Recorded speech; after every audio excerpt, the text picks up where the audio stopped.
ఇంకా ఏమన్నా మాట్లాడితే 11 సీట్లు అంటున్నారు మాకు.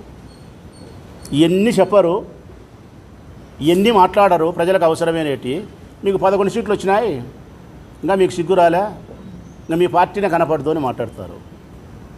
11 సీట్లు వచ్చినా మా పార్టీ అధికారం లేక రాదని చెప్పే ఓ పెద్ద మనిషి వరదరాజిరెడ్డి గారు ఒక్క మాట అడుగుతా, దీన్ని బట్టి నీకే అర్థమవుతుంది. 85 సంవత్సరాల వయసులో నువ్వు ఎమ్మెల్యేగా అయ్యిందిలి, 50 సంవత్సరాల వయసులో జగన్ సీఎం కాలేడా? ఎట్టెట్టిది? 85 సంవత్సరాల వయసులో నువ్వే ఎమ్మెల్యే అయినావే, 50 సంవత్సరాల వయసులో జగన్మోహన్ రెడ్డి ముఖ్యమంత్రి కాలేడా?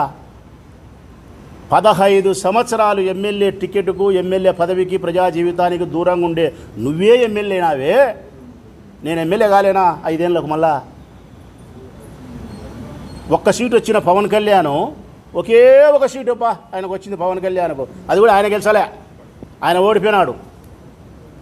మరి పవన్ కళ్యాణే ఈ పొద్దు హీరో అయినప్పుడు 151 సీటుతో అత్యధికమైనటువంటి ప్రజాబలముతో అధికారంలోకి వచ్చి ఈరోజు 11 సీట్లు చెప్తాను, 40% ఓట్లు బలం కలిగినటువంటి బలమైన రాజకీయ పార్టీ వైఎస్ఆర్ కాంగ్రెస్ పార్టీ.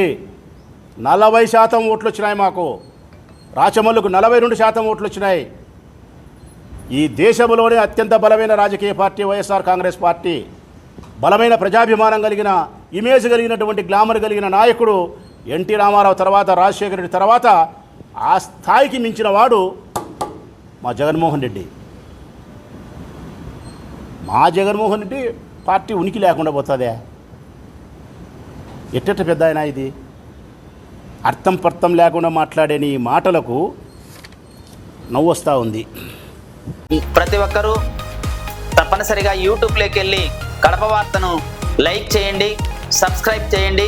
ఇట్లు మీ జి రమణయ్య, ఎడిటర్, కడప వార్త.